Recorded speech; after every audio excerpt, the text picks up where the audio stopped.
Hey guys, John V here from PhoneArena. You're watching our in-depth video review of the Samsung Galaxy S Blaze 4G. It's an upcoming Android-powered smartphone for T-Mobile. It's part of the original Samsung Galaxy S line, and you could say it's a successor to both the Samsung Vibrant and the Galaxy S 4G before it, but it's packing some really nice specs that make it pretty close to the Galaxy S2.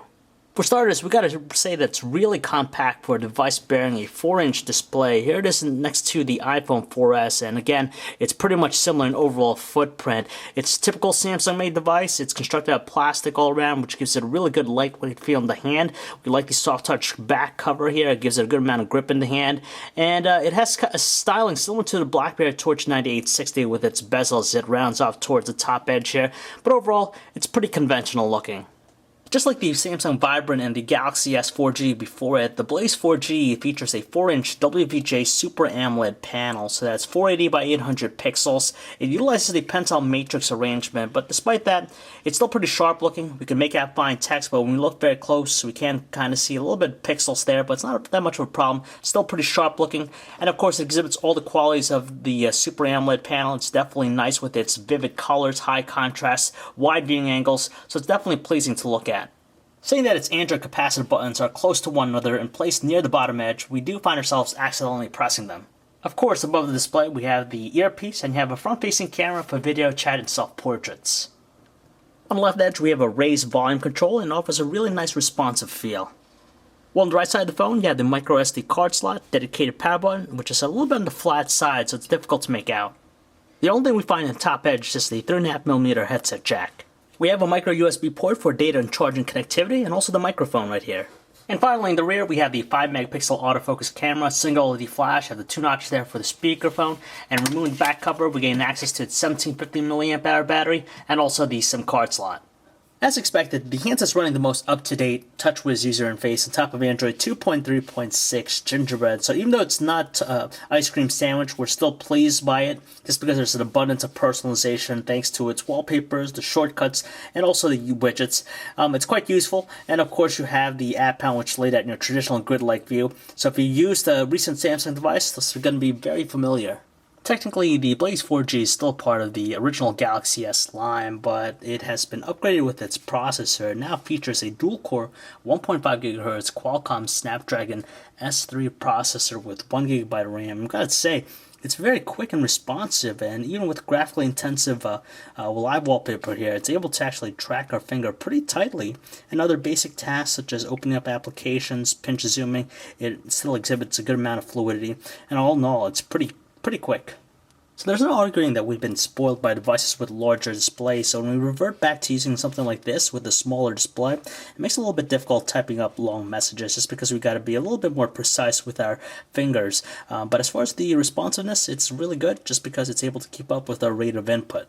One thing worth mentioning about the Blaze 4G that has support for T-Mobile's 42 megabits per second HSPA plus data network, so you get fast data speeds. As far as the web browsing experience is concerned, we're really happy with it. It's one of the most fluid and responsive ones that we've seen. You can tell with pinch gestures, kinetic scrolling, it handles that very well, and on top of that, it doesn't stutter even with flash content. One thing worth noting about the handset is that it has support for T-Mobile's 42 megabits per second HSPA plus data network, so you do get fast data speeds. As far as the web browsing performance is concerned, we're very happy and thrilled with it just because it exhibits a good amount of responsiveness and fluidity with its navigational controls, and doesn't even stutter in the wake of flash content. There's nothing particularly alluring about the TouchWiz music player because we've seen it before in other handsets, and honestly, it's pretty conventional looking with its presentation. As far as the audio quality though, it's average with its volume output, but does exhibit some strain at the loudest volume setting. There are a bunch of different equalizer settings to better tune its quality. We've always been fond with devices with Super AMOLED panels just because they deliver a great video watching experience with their rich colors, and the same applies here with the Galaxy Blaze 4G. It moves very quickly here with our video, which is encoded in DivX 1920 by 1080 resolution. You can tell nice punchy colors, and there's no evidence of any slowdown or lag.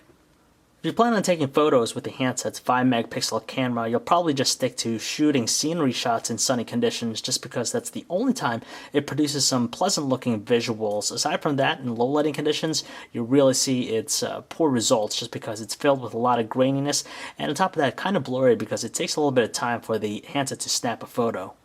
So we like it that the handset has 720p video recording at 30 frames per second, so things looks very smooth, but that's pretty much the extent of its good looks because everything else, not so great. The biggest thing that really detracts us is just the over-sharp appearance of the video with its faint-looking details and also its muffled audio recording. It doesn't really produce the best-looking videos.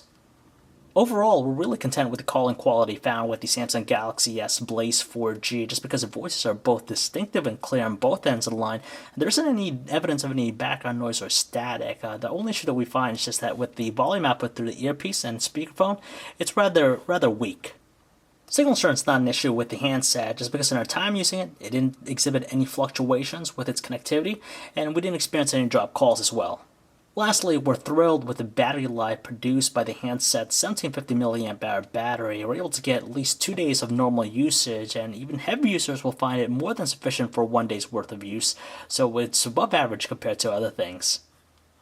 Honestly, good things come in small packages, and that's easily what we find here with the Samsung Galaxy S Blaze 4G. It's also priced very reasonably at $150 with a 2-year contract, so it's less than the Galaxy S2. And for those who just don't like the larger size of the Galaxy S2, you'll definitely appreciate the smaller form factor of the Blaze 4G, especially for a device featuring a 4-inch display. It is very tiny. And on top of that, you still have things like the gorgeous Super AMOLED panel. You have a 42 megabits per second HSPA plus connectivity, and also a dual-core processor, so it's in many ways still very high spec, and we definitely like it a lot. So if you'd like to learn more about the handset, guys, you can check it out on our website, PhoneArena.com. This is John V. Thanks for watching.